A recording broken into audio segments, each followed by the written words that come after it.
महाराज जी 1 तारीख को वो क्या सभा थी और थोड़ा सा विस्तार से बता पाएंगे हमें? 1 तारीख को जो सम्मेलन हुआ उसमें सभी संतों की एक सहमति बनी है कि जिस तरह अवध बिहारी आज विराजमान होकर हमारे भारतीय सभ्यता एवं आदर्श के केंद्र बनकर मर्यादा पुरुषोत्तम आज पूरे विश्व में हमें एक पहचान दे रहे हैं, इसी प्रकार हमारी मथुरा की भूमि उपेक्षित है तो हमारी संतों की मांग पूर्व भी रही, क्योंकि यहाँ कई आक्रांता आए हैं, तुगलक आए हैं, मुग़ल आए हैं।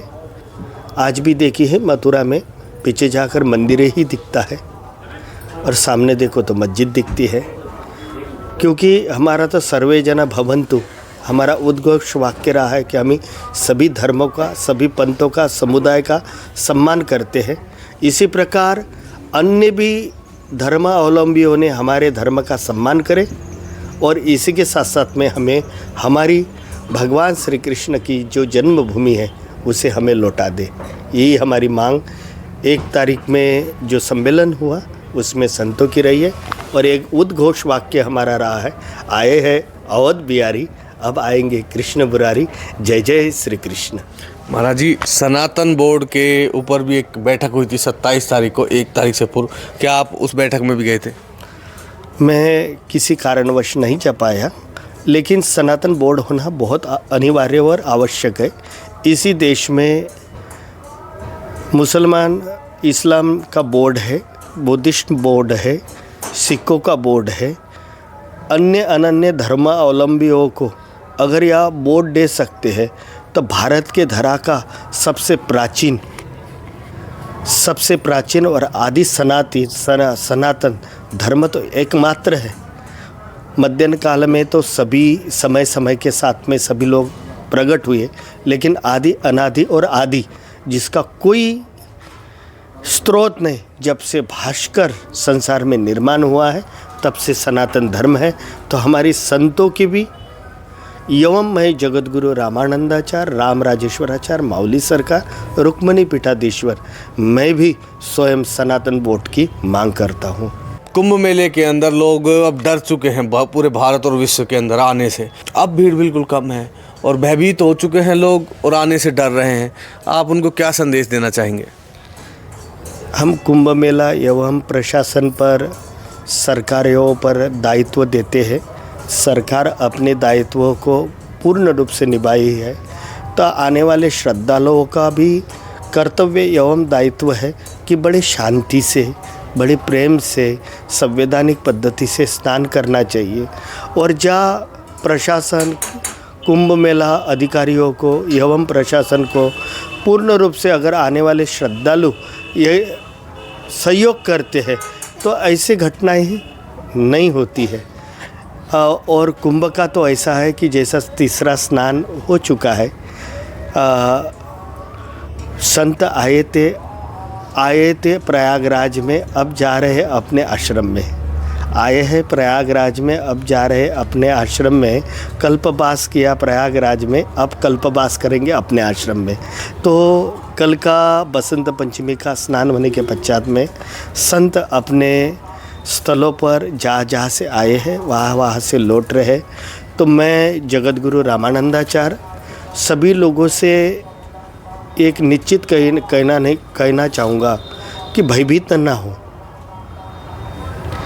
निर्भय और निर्भीक होकर अपने आस्था के केंद्र प्रयागराज तीर्थ जो 2025 का महाकुंभ रहा, ये संस्कृति का नया पुनरुत्थान और नया युग परिवर्तन है कि आज देखा जाए कि विश्व के धरा पर एकमात्र ऐसा विश्वक रूप से, हम कई बार कहते हैं एकता में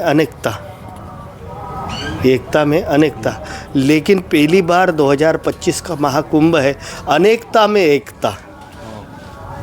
इस कुंभ में तो मैं सभी सनातनियों से एवं समस्त श्रद्धालुओं से एक निश्चित कहूँगा कि आप भयभीत ना हो। गंगा महारानी आप सभी की है, तीर्थ आपका है, क्योंकि हम केवल मात्र प्रशासन को, सरकारों को दोष देते हैं तो श्रद्धालुओं का भी और भक्तों का भी दायित्व और कर्तव्य है कि वो सभी शांति से आए, शांति से नहाए और शांति से माँ गंगा का स्नान करें। 29 तारीख को जो भगदड़ हुई थी उसका दोषी आप किसे मानते हैं या समय का दोष है? देखिए, प्राकृतिक घटना अगर कोई होती है तो प्राकृतिक घटना का दोष किसको देंगे, लेकिन हम लोग ये देख रहे हैं कि कुछ राजनीतिक दल, कुछ धर्माचार्य सरकारों को दोष दे रही है। इसी प्रकार श्रद्धालुओं का आना, श्रद्धालुओं का कुंभ मेले में आना, और हम मेला प्रशासन को, भारत के उत्तर प्रदेश के यशस्वी मुख्यमंत्री योगी आदित्यनाथ जी को, ऐसे सभी को दोष देते, लेकिन इसमें हमारा आने वाले श्रद्धालुओं का भी कर्तव्य एवं दायित्व है कि शांति से आकर प्रशासन को संवैधानिक पद्धति से साथ दिए, तो ऐसे अनहोनी घटना हो ही नहीं सकती। वैसे ही श्रद्धालुओं का, आने वाले भक्तों का दायित्व है बड़े ही संवैधानिक पद्धति से आए और प्रशासन को कुंभ मेला अधिकारियों को एवं प्रशासनिक व्यवस्था को साथ दे, संवैधानिक पद्धति से रहे, शांति से रहे, तो ऐसी घटनाएं होती नहीं है। संगठन के अंदर एक नया बदलाव आता है। जब भी कुंभ आता है तो बहुत सारे साधु हैं, एक निर्णय लेते हैं कि हमें एक ये काम करना है। तो क्या वो निर्णय आपका केवल मथुरा वाला मंदिर है या फिर इसके अलावा भी बहुत सारे आपके निर्णय रहेंगे इसमें? हम संकल्प के साथ में यहाँ आकर 2025 के यशस्वी प्रधानमंत्री नरेंद्र भाई मोदी जी एवं प्रदेश के यशस्वी मुख्यमंत्री योगी आदित्यनाथ जी के नेतृत्व में एवं उनके शासनकाल में ये जो 2025 का महाकुंभ हुआ है, निश्चित ही युग परिवर्तन होता है। और युग परिवर्तन के साथ साथ में हम जो संकल्प लेते हैं, जैसे आज देखिए हम लोगों ने एक संकल्प उद्घोष के साथ में पूर्व भी लिया था कि रामलला बैठेंगे, तो हमें कई लोग कहते थे कि तारीख बताइए, तारीख पे तारीख मिलती थी। उसी प्रकार हमारा ये संकल्प है कि मथुरा में आए हैं अवध बिहारी, अब आएंगे कृष्ण मुरारी। तो भले ही हमें तारीख पे तारीख मिल रही है और बड़े ही संवैधानिक पद्धति से मथुरा के हमारे जो न्याय याचिका एवं केस को लगाने वाले महेंद्र प्रताप सिंह, जिन्होंने न्यायपालिका में इस केस को दायर किया है, तो हम संत एवं पूरा साधु समाज इस संकल्प के साथ में है।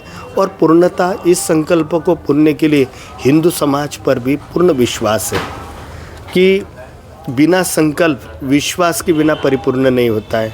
तो हमने इस 2025 महाकुंभ में जो संकल्प किया है, ये निश्चित माँ गंगा माई एवं ये समस्त तीर्थराज के महामनीषी, ऋषि आदि देवी देवता, उनको अपने परवदिगार पर भरोसा है, तो हमें भी हमारे दिन पर भरोसा है। तो हमारा दिन हमारे लिए भी एक उजाला के साथ में आएगा।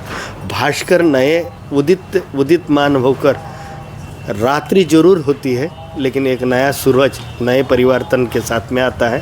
तो हमारा एक संकल्प है, जो आपका प्रश्न है, युग परिवर्तन युग का नियम है, तो हम संकल्प को बिल्कुल परिवर्तित करेंगे। हम अगर देखते हैं अपने चारों तरफ देवता, तो हमें एक देवता हमें सबको नज़र आता है, सूर्य भगवान।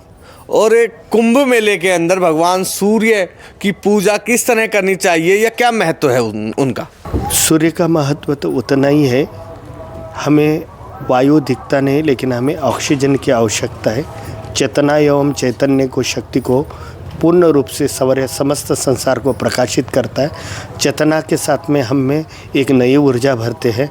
इसलिए हमने सभी सनातनियों ने सवेरे उठकर भगवान सूर्य को अर्घ्य देना चाहिए, 12 सूर्य का नाम लेना चाहिए। व्यायाम, नियम, संयम एवं धारणा, साधना एवं संध्या, जो साधक है उन्होंने संध्या करना चाहिए। जो सर्वसामान्य गृहस्थ है उन्होंने भगवान सूर्यदेव को अर्घ्य देना चाहिए, क्योंकि हमारे प्रत्यक्ष देवता है। हम पंचभूत को, भगवान, भ से भूमि, धरा को हम मानते हैं, ग से गगन को मानते हैं, व से वायु से मानते हैं, क्योंकि पंच तत्व की ही आराधना हम समस्त सनातनी करते हैं। तो प्रत्यक्ष रूप से सूरज भानु और भास्कर सूरज विद्यमान है, तो हमारे समस्त सनातनियों के आराध्य भगवान सूर्यदेव है। गुरुजी, आज आप फिर से अपने गुरु भाई से मिले हैं और पिछले आश्रम में मुझे मिले थे, तो क्या आपकी बातें हुई, क्या आपके संकल्प हुए आज, या शिष्टाचार बैठ थी वो?